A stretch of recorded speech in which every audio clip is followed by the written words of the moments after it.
안녕하세요 여러분. 오늘 이렇게 첫 오프닝부터 조금 깨지지하게 인사를 드리게 되었는데요. 아침부터 열심히 지훈이랑 놀아주고 지금 지훈이는 낮잠 시간이에요. 그래서 바로 뭐 씻을 겨를 없이 그냥 이렇게 바로 카메라를 켜게 됐다. 그래서 제 이 깨지지한 상태를 조금 이해 부탁드린다는 말씀 드리면서 왜 카메라를 켰냐면 최근에 제가 이제 화학적 유산 영상을 업로드하고 나서 몇몇 분들이 요즘에 이제 둘째 계획은 어떻게 되고 있는지 요즘 제 근황에 대해서 좀 궁금해 하시는 분들이 계신 것 같더라고요. 그래서 한번 말씀드리려고 카메라를 이렇게 켜게 되었습니다. 요즘에 이렇게 영양제들을 좀 잘 챙겨 먹고 지내고 있고요. 둘째를 또 계획하고 있기 때문에 영양제 정말 잘 챙겨 먹고 있어요. 일단은 만약에 임신 준비를 하고 계신다. 근데 뭘 먹어야 될까요? 이렇게 고민이신 분들이 또 있잖아요. 먼저 엽산. 그리고 비타민 D는 필수로 꼭 챙겨 드세요. 그게 중요하다 하더라고요. 그리고 엽산도 일반 엽산이 있고 활성형 엽산이 있는데 이 활성형 엽산을 드셔야 됩니다. 저는 지금 요거 엽산 활성형 엽산 800 먹고 있어요. 이게 400이 있고 또 800이 있어요. 근데 임신 준비할 때는 400을 먹어도 된다 이렇게 말을 하는데 저는 그냥 800을 먹어요. 유산을 했었던 뭐 경험도 있고 병원에서 800을 먹는 게 좀 좋다고 추천을 받아서 그렇게 먹고 있습니다. 여기서부터는 그냥 좀 자유예요, 선택. 저는 코큐텐이라고 요 코엔자임 Q10이라는 게 있습니다. 전 이거 먹어요. 이게 난자질 뭐 좀 향상? 뭐 그거에 좋다고 해가지고 이거 그냥 챙겨 먹고 있어요. 이거랑 오메가3 있어가지고 지훈이 때부터 그냥 챙겨 먹던 영양제들이 있습니다. 저 이렇게 지금 먹고 아까 엽산하고 질유산균은 먹었고 밥을 먹었거든요. 지금 점심 먹고 이제 비타민 D, 코엔자임 Q10 그리고 오메가3 이렇게 먹으려고요. 엽산 안 먹은 것 같더라고. 여기 꺼내놨어 오빠 거. 이거 남자분들도 이 엽산 꼭 챙겨 드셔야 돼요. 이 아저씨의 이거 물어보시는 분들도 계시겠다. 뭐 이거 그거예요. 켈로이드 무슨 주사 불주사 맞고 맞아. 오빠 이렇게 됐대요. BCG 접종. 오빠 어머 그게 그렇게 된 거야? 헐.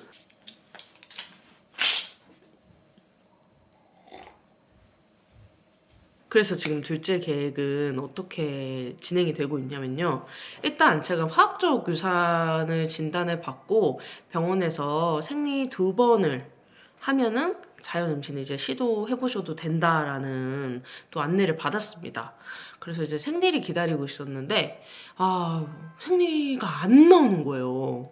그래서 뭐가 잘못됐나 하고 병원을 가보려던 찰나에 딱 생리가 터져가지고 지금 첫 번째 생리는 끝났고요. 배란도 확인을 했어요. 저는 이제 배란 테스트기가 있거든요. 이거 좀 이따가 보여드릴 건데 그걸로 하면 진짜 거의 맞더라고요.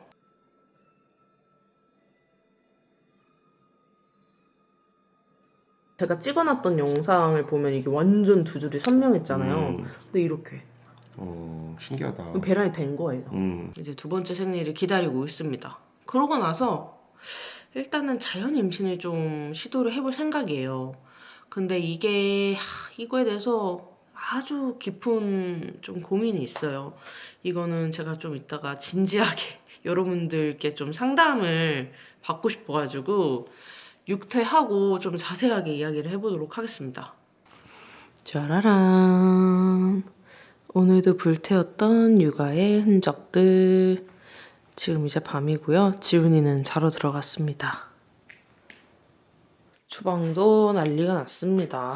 설거지가 다 쌓였고 젖병도 쌓여 있어요. 이거를 좀 치우고 카메라를 다시 켤게요. 보통 이렇게 육아 퇴근을 하고 나면 이런 몰골이 돼요. 자연스러운 거지. 원래 이런데 뭐. 아무튼 무슨 고민이 있냐면요. 제가 이번에 또 둘째 계획을 생각하면서 엄청 의논을 많이 해봤어요. 이게 자꾸 유산이 되는 거를 어떻게 막을 수도 없고 알 수가 없잖아요. 그러니까 예측을 할 수가 없잖아요. 그래서 이번에는 시험관을 한번 해보는 게 좋을까? 이런 얘기를 해봤었거든요.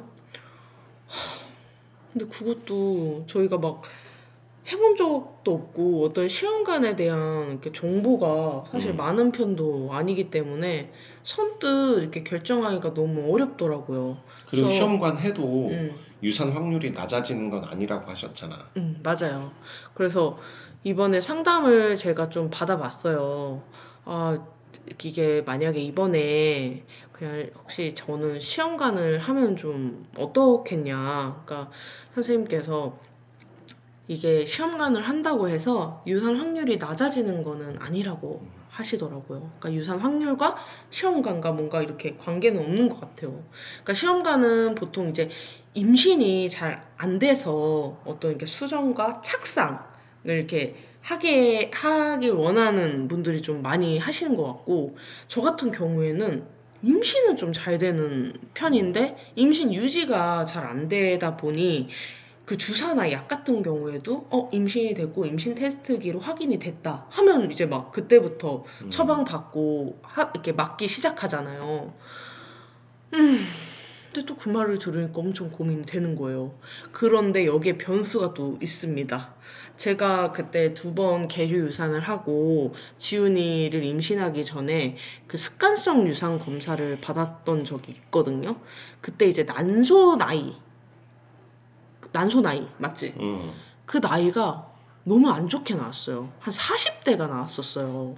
그래서 이제 이런 상태 저 같은 케이스는 이게 유산 확률을 시험관이 낮춰주는 건 아니지만 저한테는 도움이 될 수 있다라고 하시더라고요. 왜냐하면 시험관도 좀 종류가 좀 여러 가지가 있는 것 같아요. 이런 이렇게 수정이 되면은 그 배아를 좀 좋은 배아를 좀 선택해서 이렇게 착상하는 걸 도와주는 뭐 그런 것도 있는 것 같고. 우리가 계류 유산하는 이유가 음. 수정란에 유전자 문제가 음. 있어서 계류 유산을 하는 걸 수도 있잖아. 알 수가 그런데 없죠. 시험관을 하면은 수정란의 상태에서 유전자가 괜찮은지 검사를 하고 정상인 수정란을 이렇게 착상을 시켜줄 수 있으니까 계류 유산 확률을 낮출 수 있지 않냐, 뭐 이런 생각이셨겠지. 말을 왜 이렇게 잘해? 아무튼 제가 이 말을 하고 싶었어요.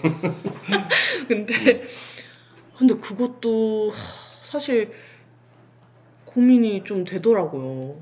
뭔가 그것도 유산을 막을 수는 없는 거잖아요. 이제 그 이후에 발생하는 유산은 막을 수가 없는 거지. 그러니까 사실상 그 임신이 되고 착상이 된 후에 임신이 유지되는 거는 우리가 여러 가지 뭐 주사도 맞고 조심도 하고 그런 시도를 하겠지만 운도 되게 많이 중요한 것 같아. 맞아요. 근데 우리가 임신 자체가 안 되는 건 아니기 때문에 맞아. 굳이 시험관까지 해가면서 가은이 몸에 과도한 무리를 줄 필요가 있냐 이거지. 아무튼 근데 저는 너무 둘째를 갖고 싶고 좀 유산이 자꾸 이렇게 반복적으로 되는 건 또 몸에 무리가 될 수 있잖아요. 그래서 저희가 의논을 이번에 해봤는데 일단 3개월 정도는 자연 임신을 시도를 해보자. 근데 만약에 이 3개월 안에 임신이 되지 않는다. 그러면은 진짜 병원에 가서 이 시험관을 상의를 좀 해봐야 될 것 같다고 생각을 했고요. 근데 만약에 임신이 됐어. 3개월 안에 임신이 된 거예요. 근데 또 뭔가 좋지 않은 또 결과가 나왔다. 그랬을 때도 시험관을 좀 생각을 해보고 있거든요. 이 모든 거는 마지노선이 내년 이맘때까지. 맞아요. 그때까지 모든 시도가 실패한다면 이제 더 이상 시도하지 않는 걸로 하기로 했지. 1년 정도 노력을 해보자. 모든 걸 다 해볼 생각이에요. 근데 저 진짜 둘째를 지훈이- 너무 원해.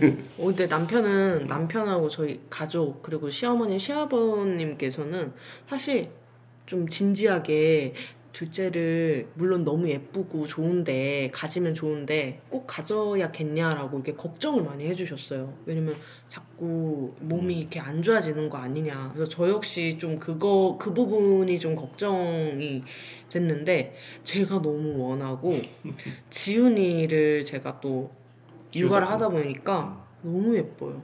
진짜 둘째는 또 얼마나 더 예쁠지 감도 안 와요.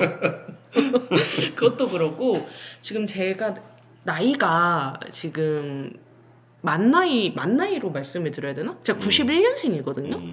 그러니까 만나이로 해도 35이에요. 이제 노산의 기준이 그 35이라 하더라고요. 이 시기가 이제 지나가면은 좀 힘들어질 것 같아요. 진짜 이 임신이 많이 힘들어질 것 같아서 최대한 좀 빨리 둘째를 갖는 게 좋겠다라는 생각을 하게 되었습니다. 근데 이거를 왜 여러분들께 좀 말씀드린 거냐면 이런 케이스라고 해야 되나? 약간 그러니까 시험관을 보통 하시는 분들을 제 주변에서 보면은 임신이 안 돼서 가시는 분들이 많더라고요. 그러니까 뭔가 유산을 반복적으로 이렇게 좀 많이 한 분이 없어요. 제 주변에는. 그러니까 이런 얘기를 뭔가 하기가 조금 조심스럽고 이럴 때는 어떻게 하면 좋을까? 뭐 이런 걸 얘기를 좀 털어놓을 수 있는 그런 상황이 안 되다 보니까 혹시 저와 시청자분들을 대상으로라도 마음속 이야기를 하고 싶었다? 그것도 그렇고 저와 좀 비슷한 분들이 계실 수 있잖아요. 근데 어떻게 하셨는지도 좀 궁금했습니다. 그래서 이거는 여러분들께 좀 도움을 구하고자 한번 얘기를 해봤고요. 아무튼 요즘 저희의 둘째 계획 근황입니다. 댓글에 그때 그 영상 이후로 뭐 말이 없으니까 궁금해하시는 분들이 좀 계셨어요. 그래서 한번 말씀을 드려야겠다 싶어서 한번 이렇게 고민도 털어놓고 요즘 저의 근황에 대해서 이렇게 보여드렸고요. 저는 뭐 건강하게 잘 지내고 있습니다. 컨디션은 아주 좋아요. 잘 먹고 요새 뭐 조금 쉬면서 몸 관리를 좀 했더니 아주 체력 최상입니다. 그러니까 걱정해주시고 뭐 이렇게 저 생각해주시고 그런 분들께 모두 좀 감사드려요. 그래서 더 힘도 낼 수 있었던 것 같아요. 그러면 여러분 다음 영상은 저 임신했어요로 왔으면 좋겠어요. 우리 둘째, 그치? 이제 뭐 안정기돼서 알리고 이런 거 없어. 그냥 임신되면 바로 알려드릴게요. 왜냐면 저는 임신이 되면 막 와우 됐어 뭐 이게 아니라 그때부터 시작이기 때문에 그런 갈까? 막 이런. 저의 이야기들을 그냥 다 보여드릴 거예요. 솔직하게. 솔직하게 다 보여드릴 거기 때문에 그런 과정을 함께 해주세요. 응원도 많이 해주시고요. 아무튼 오늘 저희의 영상은 여기까지입니다. 그럼 밝은 모습으로 또 돌아오도록 하겠습니다. 안녕!